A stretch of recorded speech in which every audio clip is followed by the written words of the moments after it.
Good morning everyone, this is Sandhya and welcome back to the channel.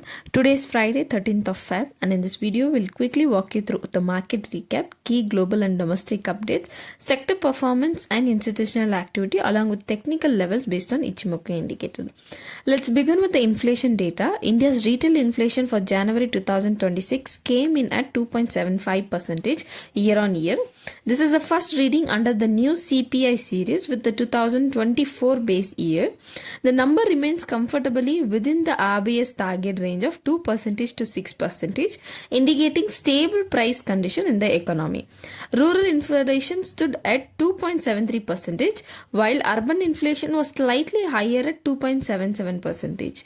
Food inflation remained contained at around 2.1%, which helped keep all the overall print under control. This lower inflation reading provides comfort to policymakers and supports a relatively stable interest rate outlook going forward. To earnings, Honasa Consumer delivered a strong Q3 FY26 performance and clearly outperformed expectation.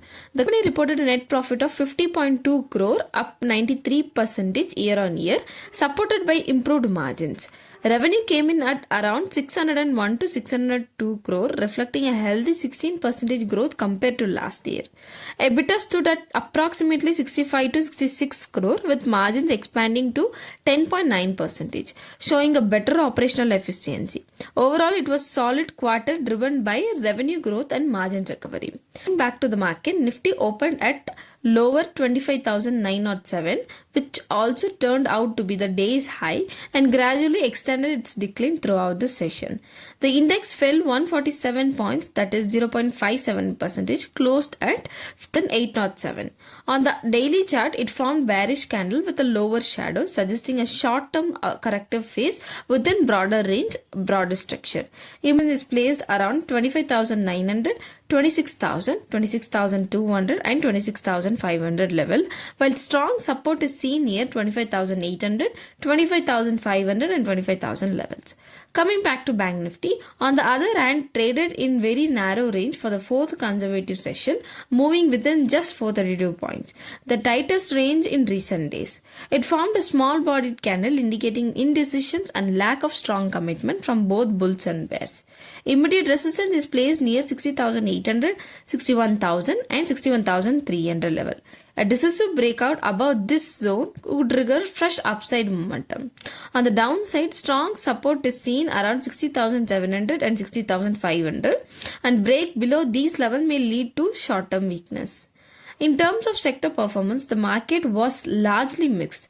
The Nifty 50 index was the biggest laggard, falling sharply and dragging the broader market lower, reflecting global weakness and cautiousness sentiment. Banking and financial stocks showed a relative resilience, with select PSU banks holding gains and limiting the downsides. Defensive sectors like FMCG and pharma remained relatively stable, while auto and metal witnessed mild profit booking. Overall, market depth stayed weak, with IT leading the decline.